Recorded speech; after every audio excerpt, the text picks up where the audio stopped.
반갑습니다. 페페 아빠입니다. 이번 영상 짧고 굵게 가겠습니다. 짧고 굵게. 방심하지 마세요. 방심하지. 그러니까 또 이제 뭐 잠깐 비트코인 2, 3% 올랐다고 해서 월봉 맞추려고 누르는 건데요. 도대체 폭락의 근거가 뭐야? 알트장 시작합니다. 아니 그러니까 알트 많이 사세요, 제발. 예? 아니 뭔 월봉이 아니 본인이 세력이야 뭐야? 어? 폭락의 근거. 아니 그 상승의 근거는 뭔데? 상승의 근거는 제발 좀 많이 사세요. 예? 제가 뭐 댓글 삭제나 이런 걸 안 할게요. 그러니까 방심하지 마세요. 방심하지. 아니 뭐 알트 뭐 단타식으로 뭐 사는 거야 좋겠는데 지금 과연 어떤 거를 믿고서 그것들을 베팅을 하려고들 하는지.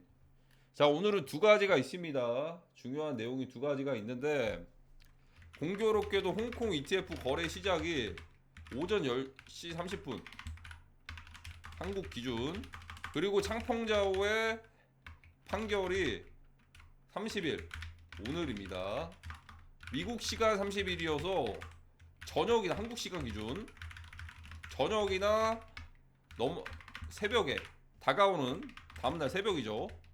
31일 새벽 그때 판결이 날 수가 있는데, 이게 왜 중요하냐면 창펑자오는 낙관적인 불장의 아이콘입니다. 예를 들어서 마이클 세일러도 있죠. 불장의 아이콘. 자, 그런데 마이클 세일러가 예를 들어서 오너 리스크가 발동을 했어요. 예를 들어서요.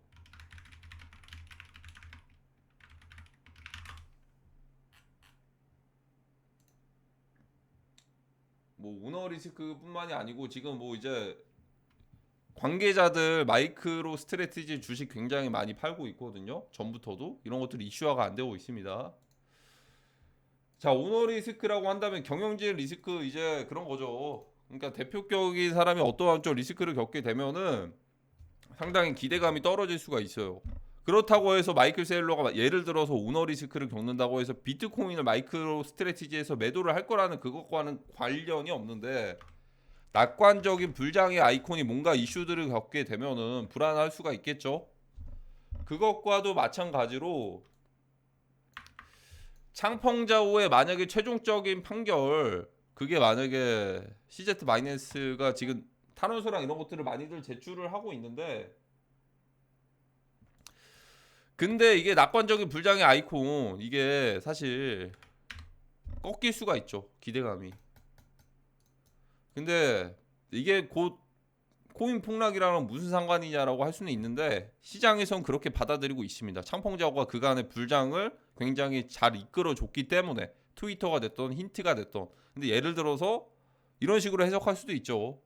낙관적인 이제 그런 불장에 대한 이제 시그널들을 이제 받을 수 없는 거는 뭐 사실 개인적인 그런 관점이고, 그냥 불장의 아이콘이 꺾여 버렸으니까 미국 쪽에서 대놓고 공격을 하는구나 하면서 이제 비난의 화살을 돌릴 수도 있고, 반대로 중국계 기관 중국 쪽에서도 미국 쪽에만 당하고 있지만은 않을 텐데 어떤 식으로 일단 어쨌든 안 좋아요. 그냥 전쟁이죠. 그냥 미국과 중국 전쟁, 미중 전쟁이나 마찬가지가 될 것 같고, 코인 전쟁이나 마찬가지가 될 것 같고, 이 중에서 오늘을 주목을 해야 되는 건 30일 날 이 두 가지가 껴 있으니까 그렇습니다. 특히나 하필이면 좋은 재료, 대놓고 좋은 재료 같은 홍콩 ETF, 그리고 창펑자오, 안 좋은 재료죠.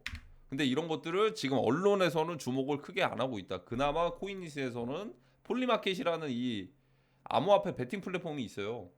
저도 여기는 처음 들어보는데, 보니까 뭐 트럼프가 당선이 될 것 같냐, 바이든이 될 것 같냐, 아니면 일론 머스크가 이틀 뒤에 트위터를 게시글을 암호화폐와 관련된 것들을 쓸까 말까, 이런 것들을 보고서 쓰게 된다의 베팅, 안 쓰게 된다의 베팅 해가지고 베팅에 이긴 사람한테 나누는 것 같아요. 대충 보니까. 그래서 그 중에서 가장 큰 확률이 42%를 베팅을 했습니다. 근데 이게 확률이 높다고 해서 이걸로 무조건 이제 적용이 되는 건 아니고, 그나마 어쨌든 그렇게 보고 있는 사람들이 많다. 왜냐하면 일단은 벌금이나 이런 것들을, 근데 그러니까 이게 이슈가 5조 가까이 되는 벌금을 냈는지 모르겠어요.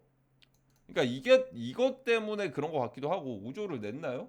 그러니까 지금은 이제 보석금만 냈거든요. 이게 최종적으로 판결이 되면 5조 가까이 되는 벌금 마련을 위해서 암호화폐에 매도 압력이 올 수도 있다라는 그런 식으로 적용이 될 수도 있는 거죠. 뭐 불장의 이미지였던 창펑자오가 더 이상 그런 이미지 역할을 못한다 그런 것들도 있겠지만 아마 일단 보석금은 2조 가까이 이상을 납부를 해가지고 불구속으로 받고 있는데 최종적으로 판결이 나면 이 5조에 대한 벌금을 낼 수도 있다라는 그런 것들 때문에 매도 압력이 나올 수도 있어요. 왜냐하면 창펑자오가 재산들이 그래도 비트코인을 굉장히 많이 가지고 있거든요. 추정 재산 이렇게 나왔죠. 억이고 조 한 40조 가까이가 되는데 48조 이 중에서 납부하기로 한이네요. 12월 26일 날 납부하기로 한. 그러니까 납부가 아직 안 됐고 일단은 판결이 나고 나서 이렇게 되는 것 같습니다.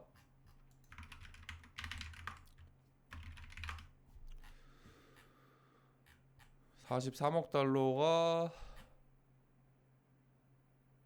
바이낸스 임원 아직은 지불을 안 했고 이제 지불을 할 것이다. 그러니까 이런 거 매도 압력이나 어쨌든 안 좋아요. 그냥 판결이 나면 안 좋고 그러면 이제 나머지 카드가 하나 있죠. 오늘 또 이제 이슈들이 될 것 같은데 단기적으로 비트코인만 위아래가 움직일 수 있어요. 하지만 시장은 방심하면 안 돼요.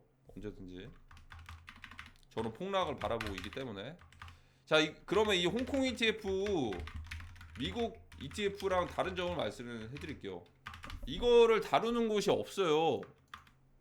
그냥 홍콩 ETF가 되니까 중국계 자본금이 많이 들어올 것이다 이것들만 다루더라고요. 보통 내용들을 보니까 저도 이거 찾기가 되게 힘들었어요. 구조 자체를 설명해 주는 곳들이 없어가지고 그래서 제가 직접 찾아가가지고 현물 환매 방식이나 이런 것들을 다 이제 리서칭을 했습니다. 검색을 해서 자 미국 ETF는 간단한 구조죠. 미국 현물 ETF를 매수하면 해당 기관이라고 한다면 현물 ETF 승인 받아서 발행하는 기관이죠. 기관이 들어온 현물 자금으로 비트코인을 매수해서 보관 관리해준다. 자 그러면 기관이 현물 ETF를 매도하면 보관 중인 비트코인을 매도해서 현금 상환을 해준다 이겁니다. 자 구조 간단하죠.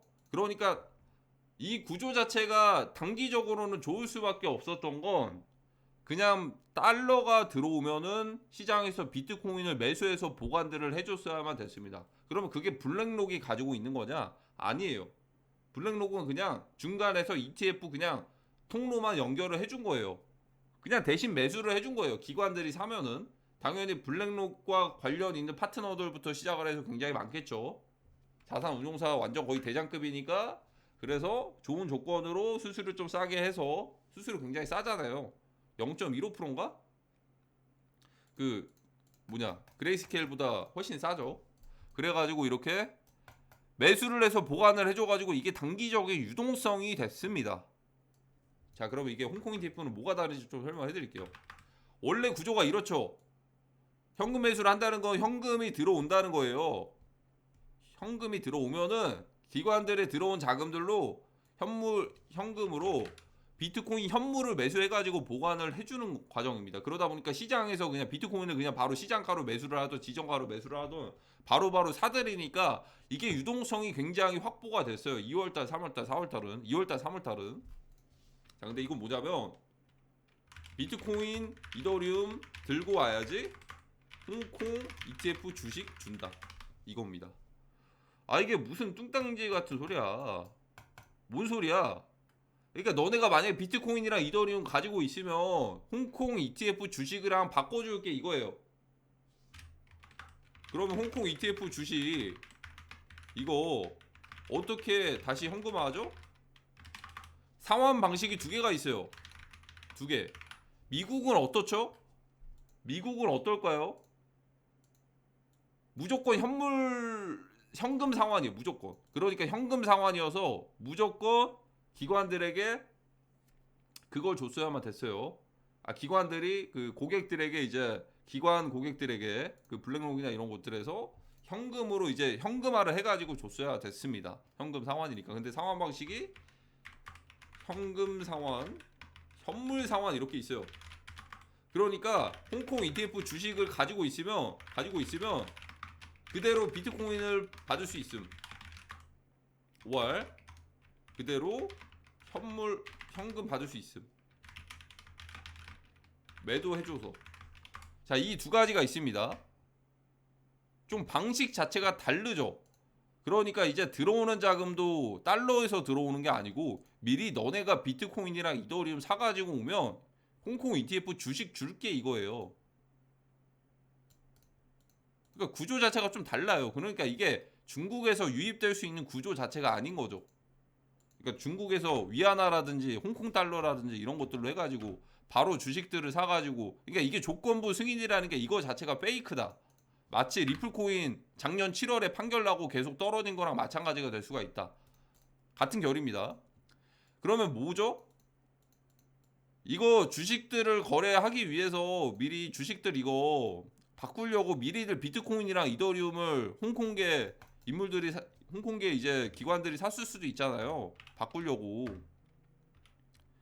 바꾸려고 샀을 수가 있는데 이미 그 유동성이 그러면 끝났다라는 거예요. 끝났다. 이미 그 유동성이. 그러니까 이거 주식 바꾸려고 비트코인이랑 이더리움을 미리 사고서 지금 대기를 하는 거라니까요. 이거 현물 ETF 주식으로 바꾸려고. 미국은 뭐냐면 주식으로 바꾸는 게 아니고 현물 ETF를 삼으로써 기관들이 바로바로 이제 그걸 사준단 말이죠. 시장에 있는 비트코인을 사가지고 보관을 해주는데 얘네는 이후에 시장에 자금들이 들어오는 게 아니고 지금 비트코인 이더리움 이제 준비해가지고 주식이랑 바꿀 준비하고 있다. 그러면 이 주식을 사는 사람들은 어떻게 된다? 주식 사오면은 그대로 바꿀 수가 있죠. 비트코인을 그대로 받을 수가 있고 현금으로 받을 수가 있어요. 그럼 비트코인을 받으면 어떻게 되냐?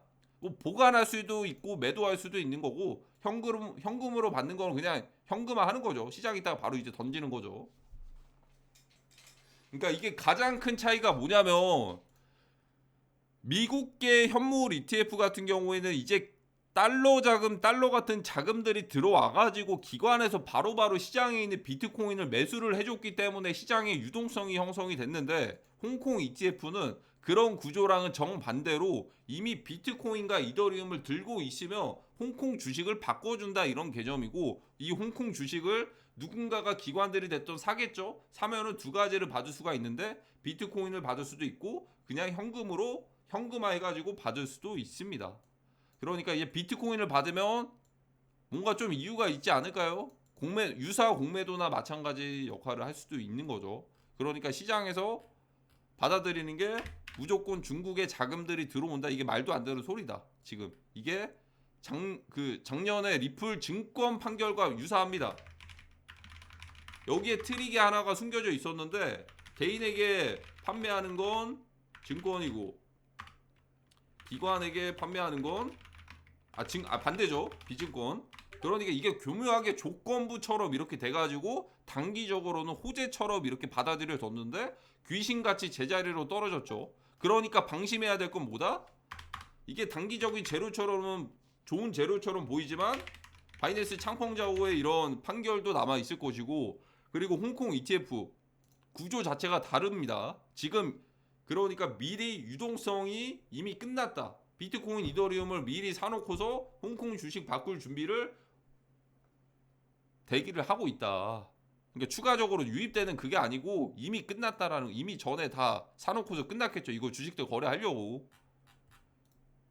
방심하면 안 될 것 같습니다. 오늘에서 내일이 가장 중요합니다. 자, 그러면 이번 영상 여기까지 하도록 하겠습니다. 감사합니다.